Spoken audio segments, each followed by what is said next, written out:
The idea, though, can be described in one paragraph and will be by short reviews of it. And the idea is that in a town called Chester's Mill in Maine, all of a sudden a dome descends on the town, and then the town becomes a kind of microcosm. But there are many ways you could have done that. The execution of this is particularly interesting because you don't have a paragraph where you sit and explain exactly what has happened, ever. Can you describe the way you start, the way you get across knowledge of the dome? What's the first thing you convey? Well, the first thing that happens is a woodchuck falls in half.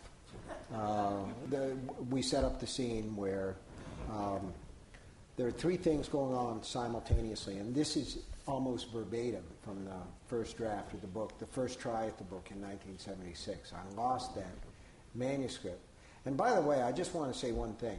I started this in 1976, gave up, tried again in 1979, gave up, finally, broke my brains and wrote this thing in 2 years, and I gave it to my sister-in-law. She said, "Oh, it's like the Simpsons movie." And I'm like that. Don't tell me that, because I never saw the Simpsons movie. If I had, I would have had somebody shout it out, because somebody in town should have seen it. But, so at the beginning of the book, you have a woodchuck that's headed for the landfill. You have a character who's planning to leave town, who's not able to. He's the main character, Dale Barbara, who's the short order cook, and for various reasons that have to do with the story, it seems wise to him to leave town. And the third thing you have is a plane flying overhead where the local pilot is giving a lesson, flying lesson, to the first selectman's wife. And the dome comes down, and the woodchuck falls in half, and the plane crashes into it at the same time, and the poor guy's on the road. He's being doused by body parts and engine parts, and it's a Stephen King moment. So that's a way of conveying that there's some obstacle that's appeared. Right. But that we don't know what it is. We don't know what shape it is. We don't know whether it's porous. We don't know what effects it's going to have. Can you talk a little about some other ways in which you get across some of those details? Well, one of the things that happens when you've been at the job for a while is that you get smart about readers and what readers will know. And I have a lot less of a tendency to fool myself about how smart readers are and how far they can think ahead. And the trick is to use that for your own dirty purposes when you're writing. So the first thing that you come across is the title of the book is Under the Dome. So you know it's going to be a dome that they're under, but it's really not. It's really not a dome. It's like a three-dimensional sock, because it follows all the borders of the town, which has this vaguely sock-like shape, and it also goes down below the ground, so it's also sort of like a contact capsule. But how do they find out how high it is? Well, the Air Force shoots dummy missiles at it. They fly planes toward it, and the missiles bounce off at 25,000 feet and at 35,000 feet, 45,000 feet, and at 47,300 feet, zip right through, so they know that that's the top of it. I wanted it high enough so that weather could develop under there if the story went in that direction, but as it turned out, the time span was shorter than I thought it would be when I started the book. I don't have any particular plan. John Irving is a good acquaintance of mine, and I've been on stage with him before where he'll say, "I always know how a book ends." And I always think, Jesus, why do you want to write a book if you know how it's going to come out? Did you know what the dome was when you started writing about it? Not exactly. No. I had some ideas, and I knew where the ballpark was. I knew the area.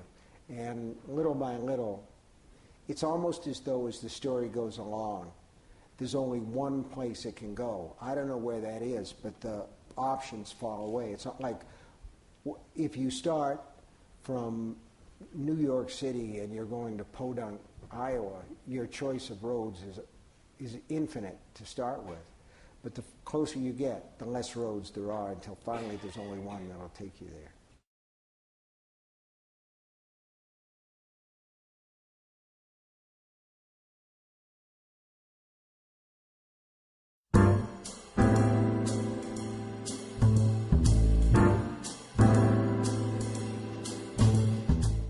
tell you what, I tried this book 3 times. And the first time was in 1976. And I got about 75 pages, and I got daunted by the size of it. So I went on and wrote a book called The Stand. Because I guess I was supposed to write a long book at that time. But I did, and I got daunted by the technical aspects of it, because I talked to some meteorologists, and nobody knew what would happen in a situation like that, or how fast the pollution would build up. And then I tried again in 1979. I was on the set of a movie called Creepshow. And they put us up in a hotel in Pittsburgh that was just, well, it wasn't a hotel, it was condos. And I thought, what would happen if people were trapped in this building? It took me right back to Dome again. And you can figure out where the book was going, because the title was The Cannibals that time. And that didn't work out either. No one eats anyone else in this book. Yeah. And finally, just no, because it didn't go on long enough, but I'm sure they would have, given time. It's a Stephen King book.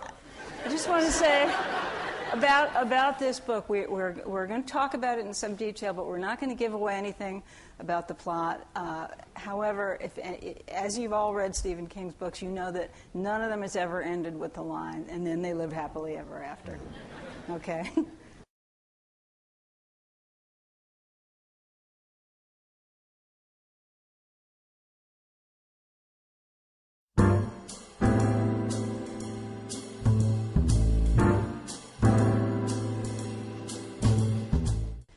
Many of your works, including The Mist and Children of the Corn, have a suspicious view of organized religion. Uh-huh. Other works, like The Stand, have a very positive view of religion in the form of Mother Abigail. Mm-hmm. What is your viewpoint on organized religion?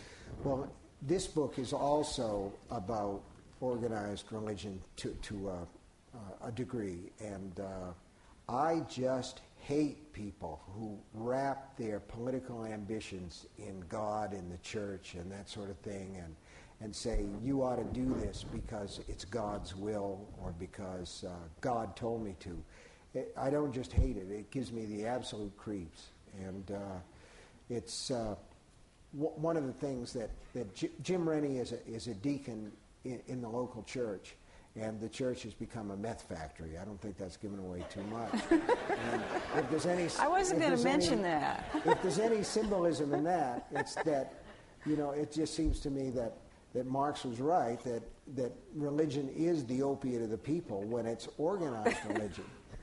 And I see it as most of the problem in the world today is people saying, God told me to do this, whether it's radical Islamists or whether it's the polygamists who are marrying 9-year-old girls. There's a whole gamut that you can run. We just had an election in Maine. I'm ashamed to say this, but it was a referendum to overturn the rights of gay people to engage in civil marriage. And I'm embarrassed to say that referendum passed. It didn't pass by a lot, but the major sponsor in-state, there were a lot of out-of-state money that came in, but the major sponsor in-state was the Catholic Church.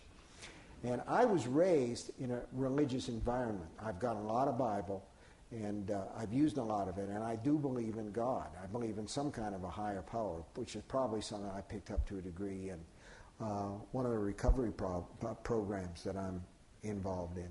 But as a kid who grew up with Bible drills and all that, somebody came to Jesus and said, well, if you're the Messiah, then probably you think we shouldn't give taxes to Rome anymore. And Jesus said, render unto Rome the things that are Rome's, and render unto God the things that belong to God. And I just wish that when you see the Jerry Falwells and you see the other religious leaders who say, we ought to have a say in politics. No, sorry, you shouldn't. Your job is spiritual.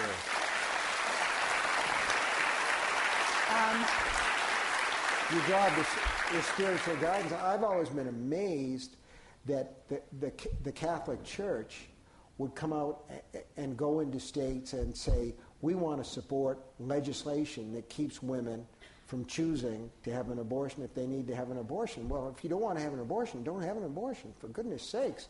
And if you believe that God thinks that abortion is, some kind of a sin. Well, my goodness, don't have one.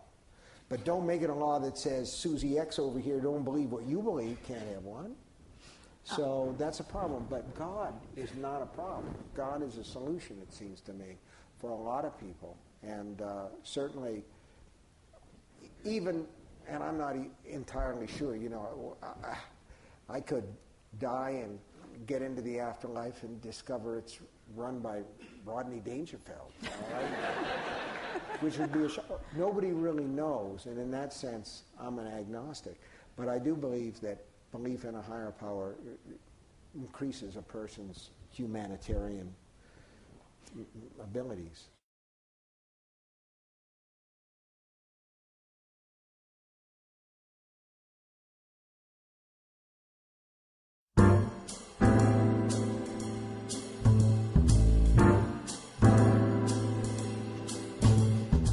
While you have all these things going on and all the different factions and organizations in the town, they all work as a kind of distraction from the question of what happened. What is this thing? Who sent it? How did it get here? What's it made of? How do we get rid of it? How did you manage to write such a long book without really making that a central issue? Well, first of all, I think that there is a solution, and whether readers like it or whether they don't like it, whether they're disappointed or whether they're, pleased by it, it's there because I got a certain amount of feedback on Cell about, that's the novel where the cell phones turn you into zombies. And it's caused by something called the pulse. And I got all these letters saying, well, what caused it? Who did it? How come this isn't in the book? And it's like, because I don't friggin' care. And in that sense... Is it like a MacGuffin for you? It is like a MacGuffin, but even that phrase has been overused to the point where it almost doesn't mean anything. Because with something like the Dome, there has to be some kind of a solution. I read a piece, it was actually a review of Under the Dome, where the guy said, usually in a horror novel or a supernatural story, when the explanation comes, it's a letdown because the nightmare is over. There's a rationality sort of reimposes itself. But because people were so unhappy with Cell, I did want to have a definite conclusion for this. But in the course of the ongoing event, I think people live their day-to-day lives, and they care a lot more about where their next meal is coming from or what's going to happen or how frightened they are rather than the actual cause of the thing. And in a larger sense, in a human sense, bad stuff happens to us and we don't know why. We can't explain cancer. We can't explain why those particular people at Fort Hood were killed. We don't know why the guy did it. We may never know why the guy did it. There's a story, I think, in the summer that interested me, a lady driving the wrong way on the Taconic Parkway, and she crashed a car, 7 people were killed, her daughter was killed, 2 or 3 of her nieces were killed. A bottle of vodka was found in the wreckage, and the husband said, but she was always sober, she didn't drink, and that bottle went back and forth with us to camp all the time. And there's a whole story there about why the woman was drinking that day, or if she was. But to me, the mystery is more attractive than the solution, always.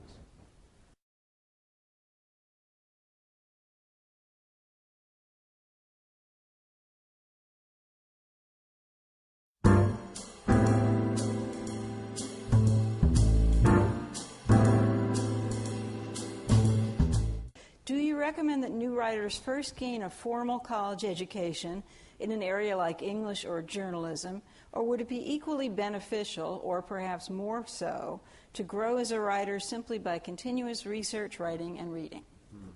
Well, I went to college to become a school teacher. I felt that I could become a writer on my own, and my mother, who raised my brother and I, knew that I wanted to be a writer, and she said, well, Stephen, you've got to support yourself in the meantime, and you might want to have a family, so you've got to get a trade that brings in a regular paycheck. And I had no problem with that. I wanted to work and be productive, so I went to college, and I majored in English, but it was in the College of Education, and the goal was always to get a teaching certificate. And I was teaching high school when I was able to support myself. I quit to become a full-time writer. And just before that happened, I was going to go back to college with my wife's support to get a additional 16 or 18 hours so I could teach grammar school, because it just broke my heart that so many of the high school kids were beyond reach. They had made up their minds that they didn't want to read, that they didn't want to take part in that. And I thought, well, you know, it's like the Catholic Church says, get them while they're young, they're ours forever. And I thought maybe I can do that with little kids. But the writing itself goes on its own course. If you do it on a day-by-day basis, you're naturally going to get better at it, and then your ability to be good is only going to be limited by your talent. The problem with teaching and writing at the same time is the teaching steals some of the creative spark from the writing, so that if you're going to do it, it almost makes more sense. You know how you read a book and you look at the author's bio on the back and it'll say, he was a dishwasher, he was a dock worker, he was a bouncer in a strip club, and then, you know, he was an ad man or whatever. Sometimes that's better.